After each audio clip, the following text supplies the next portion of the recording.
Hey everybody, this is Kim. How is everybody today? Hope good. Hey, today I am going to make a video on how to make a bow. It's how to make a florist bow, and you might need, say, a bow for your top of your Christmas tree, or you might need a bow for your Christmas wreath, or swag, or centerpiece. Anyway, when you learn how to make a bow, it can be used for a lot of different things. So I'm going to teach you how to make a florist bow. There's a lot of ways to make a bow. This is the way I've always made a bow for like the past 28 years of being a florist. So I'm going to teach you how to make a florist bow. I know there's a lot of ways that you can make a bow, like the wreath makers. They make beautiful bows, and I do make those, but I struggle with them because I just learned how to make their way on a bow, and I've been making it this way for like 28 years, and so, but I'm getting better at it. You know, we're never too old to learn, right? So anyway, I want to show you how to make a florist bow. The first thing, if you want, I got this at Hobby Lobby. I got this ribbon at Hobby Lobby, and I just loved it because it has all the turkeys on it. You know, it looks so festivity, turkey, Thanksgiving, fall. So one thing though, when you do get your ribbon, whether you go to Hobby Lobby or wherever, you want to make sure that you test it and make sure that it's really good and not real thin. That's my cat. That's Miss Kitty, and I knew she's going to do that. Get out of the way, Miss Kitty.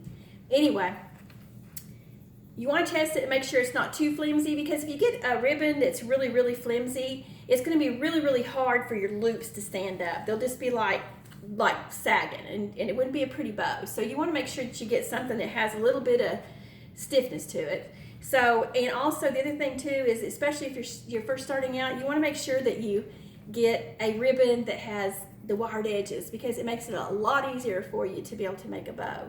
So anyway, we're gonna get started.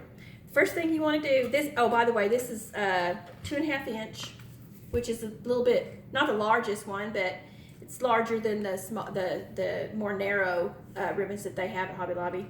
Anyway, let's get started. First thing you want to do is, this is the right side right here, and first thing you want to do is you want to go ahead and make your first loop. So you want to kind of decide about how big you want your loop bows to be, and I think I'm going to make mine about like that. Now, see where this right here is right here? Okay, you're going to take your fingers and you're going to pinch and pleat it together in your fingers. See how I did that? Okay, just like that. Okay, now, and I'll show you like that. Okay, so the next thing you're going to do is you're going to make your other side, your other loop. So what you're going to do is you're going to go ahead and make your other loop. Okay, now this is where you want to make sure that your loops are the same size. So the way I do that is just kind of test it. Pull your finger underneath this loop, your other finger under this loop, pull them together, and you can tell that it's the same size. Okay, so I know that that's where I need to go. So now you're going to drop your finger out from underneath that, or you're still holding it down, and then pinch and gather that ribbon underneath there. So now I have two loops, as you can see that, and I'm pinch holding the middle of it like this. Okay, so now if I was to go and do another loop, see, it would be the wrong side. So that's why you have to go ahead and take this ribbon here and twist it one time around. Now I have my good side showing, and I'm ready to make another loop. Okay, so now you want to put your finger in here, put your finger over here, make sure that your two loops are the same size, and they are.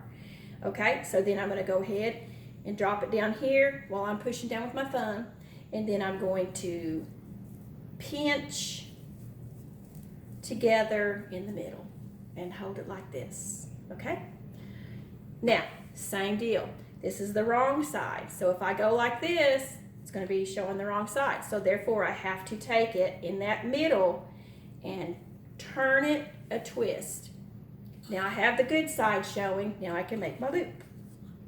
All right, now I'm going to check and make sure my loops Sorry about that. My camera is doing something weird. We're kind of new at this video taking, and so we're going to figure it out. So anyway, to keep going, you're going to do the same thing for how many ever loops you want in it. You could stop right here if you wanted just 4 loops. I'm going to go ahead and put an extra 2 more loops in this because I want it to be a really nice full bow.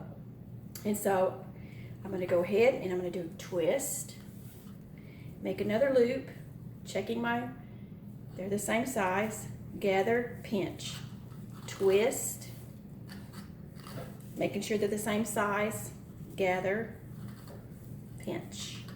Okay, now, same thing, twist, make another loop, the same size, yes, and then gather, and then pinch it.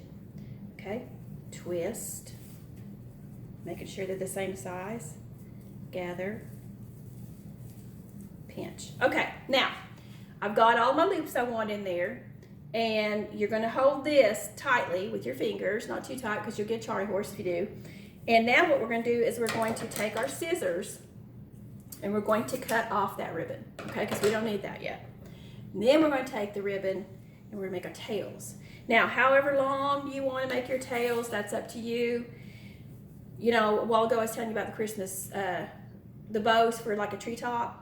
You can make a big bow, make your loops longer, and make a bunch of loops. Maybe you might want to put 10 loops in the bow and longer.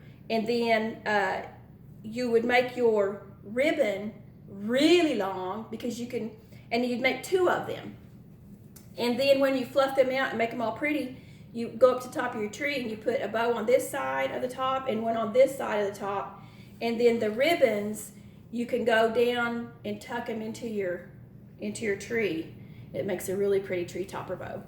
So anyway, but I'm going to have my loops about that long. You can have it however long you want. So I'm going to cut off. Now, this is called my tail, okay? That's my tail, okay? The tail's going to go up underneath where I've been pinching there, okay? And then, now it's time to put my wire on there. Now, I'm using a Florist wire today because I'm just used to using floral wire, but you can use, a lot of people will use the chenille stems. You can use whatever you want. Try to match as close as you can to the color so that your chenille stem won't, you know, show. And the good thing about this type of bow is it really makes your loops really stand up so that when you kind of, you know, dress them out and kind of poof them up and stuff, it doesn't show this very much. But I like doing the wire, and I use a bare wire. A lot of people have to go ahead and florist tape their wire, but I just use a bare wire. But what I'm gonna do is I'm gonna slip that wire up underneath my thumb where I'm holding that. I don't know if you can see that or not, but see, I'm holding it right there. And I've got this wire underneath my thumb, and then I'm gonna turn it backwards, and I'm gonna take this wire back here, and I'm gonna grab a hold of this bow like this, and I've got this wire like this. Okay, and then I'm going to put my thumb between those 2 wires, and I'm going to twist, because it kind of acts like a tourniquet, you know, your thumb does, so that the wires will twist really tight up against, hang on, so that the wires will twist really tight up against that bow, okay, and just give it a couple little twists. Don't twist too much, because then what happens is the wire gets hot and it'll break, and then you got to start all over as far as getting your wire on there. Anyway, so now we've got this little hot mess. So we're not done yet. So we're going to make it pretty. So what I'm going to do is I'm going to I always start with my tails first, and I'm going to pull my tails down. I don't know if you can see that or not, but like this. Okay, and then I'm going to take, and I like to fluff it up. I like to put 1 loop and then 1 forward, and then 1 back and then 1 forward, okay? Then take your hands in here, and then I'm going to take this one, and then this one here down, and then this one When you get down to this point, you just about have to hold on to your wire and then just fluff it up like that. Just like that. That's part of the bow process, is fluffing it up to where it's nice and pretty. And there you have your bow. Nice, fluffy, beautiful bow. And that was really easy. And like I said, the more you do it, the more practice you get at it, the better you're going to get at it, you know. If you wanted to, you could take this, and you've already got your wire on it, and then say you wanted to do another coordinating color, you could, like say a 1.5 inch or 1 inch ribbon or something, make a bow just like this, wire it, or use your Chanel stem, you know, to tie it off like you do this, fluff it up, and then you can take and put that other bow right here nestled into this bow, and then twist the 2 wires together, and then you have 2 coordinating bows. So you can put as many colors and, you know, sizes. You want to start with your big size, always big, or, you know, go down to smaller sizes when you put it on the front. Anyway, that is my tutorial for today on how to make a florist bow. I hope this helped everybody. I'm going to be doing more videos on like how to do different things, like how to make bows, how to do, how to make wreaths, swags, centerpieces, just all kinds of things. So if you decide that you would like to see any of those videos, just press the link below and follow me, and you'll get notified of the next upcoming video. I hope this helped you all day, and everybody have a blessed day, and thank you. Okay, I'm back real quick. I forgot something very important. The ends of your tails, you want to finish those off. You can cut them straight if you want, which I don't recommend. You can cut them at a slant, or you can cut a fork in it, which I like this way too. Also call it like a snake tongue. And what you're going to do is you're going to push your 2, let me show you, put your 2, fold it in half like this, okay? Can you see that? And then you're going to take and you're going to cut up like that. And then whenever you undo it, it does that to it. So anyway, just wanted to show you that. Be sure and finish off your tails on your bow. You always want to do that. Thank you.